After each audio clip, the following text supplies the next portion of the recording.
Hi guys, Tab here. Hope you're all keeping well. Early in the morning, so it's probably quite dark on camera right now. Apologies if there's a lot of ISO noise going on. But on the way into Porsche of Guildford with the Taycan at the moment to have a software update applied. It is known, interestingly enough, as the WNK1 software update. Now, to give you a bit of context here, the Taycan actually has effectively two batteries in it, right? It's got the big chunky lithium-ion battery, which drives the car, runs the motors. But believe it or not, it's also got a 12-volt battery, an old school battery, right? The PCM system, as I understand, obviously it's been ported from Porsches that have been previously made, right? Not built from the ground up. Those Porsches tend to be ICE Porsches, as we know, and they have a 12-volt system. So the PCM has been largely borrowed from that. And a couple of times on mine, I've had an error flash up that there's not enough battery charge to run the PCM, or the PCM cannot function properly on low battery.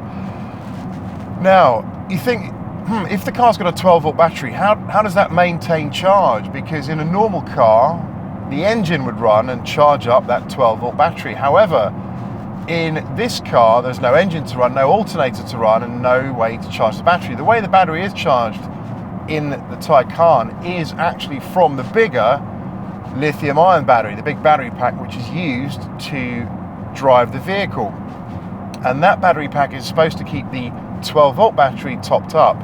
And as I understand, there's been a few faults, or I guess misprogrammings with that software that is supposed to maintain that 12-volt battery. And what that can result in is people's batteries dying completely, and then the car is pretty much bricked, which is not an ideal situation. It needs to go back into Porsche for work and a new battery to be installed, a new 12-volt battery. So I believe it's been fixed to a certain extent on over-the-air updates, but this update is a complete update.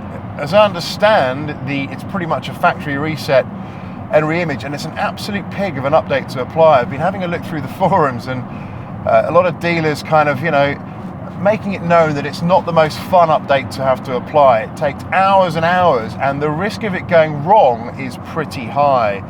Apparently, I've got to check that my tracker works when I get the car back, and there's lots of tests that they have to do after they've applied this update to ensure that indeed it hasn't applied successfully and the car is still working. So I'm dropping the car off and leaving it there for at least a day, getting a loan car. But as this is a 2022 model year, not that much will actually be happening to the car, the visuals, the display, because most of that's already been done.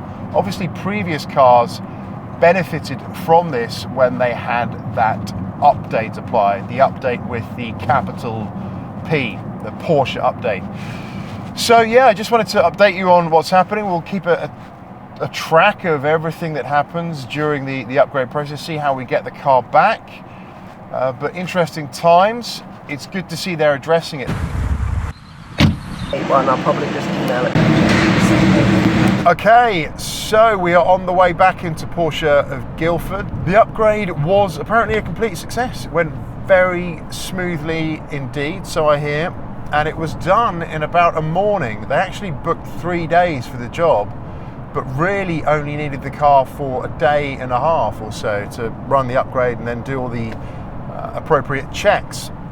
I did speak to the technician, very helpful lady called Alex, who ran me through what the update does essentially. And yeah, the primary fix is for that 12-volt battery system. So when the car's sat for long periods not being used, it maintains that top-up charge better, because I did indeed have the warning a little bit about the PCM not working properly due to insufficient battery charge. So hopefully that will be addressed here.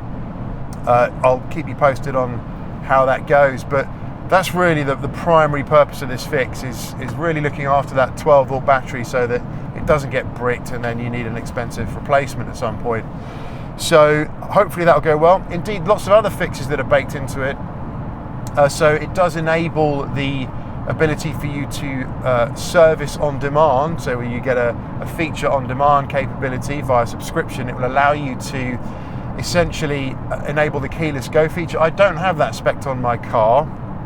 I will do a video on the complete spec of my car at some point, but I'm not a fan of keyless go. I prefer just being able to sort of lock and unlock with the fob using the button. Traditional kind of guy. Other fixes are around the park assist capability, apparently better sensor detection for parking. Oh, I also understand they enable some better diagnostic capability into the car for being able to diagnose any issues or faults which should arise. So,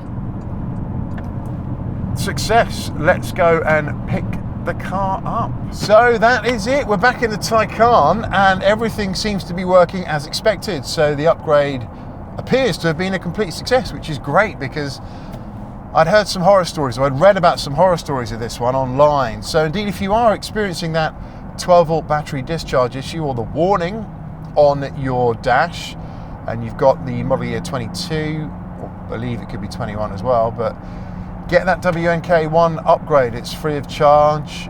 It does take time to go in. You might need a loan car because they'll need it for a little while, but all seems good. So well done, Porsche of Guildford. Nice job. That's it for this one, guys. Thank you for watching. Do take care. See you on the next one. Bye for now.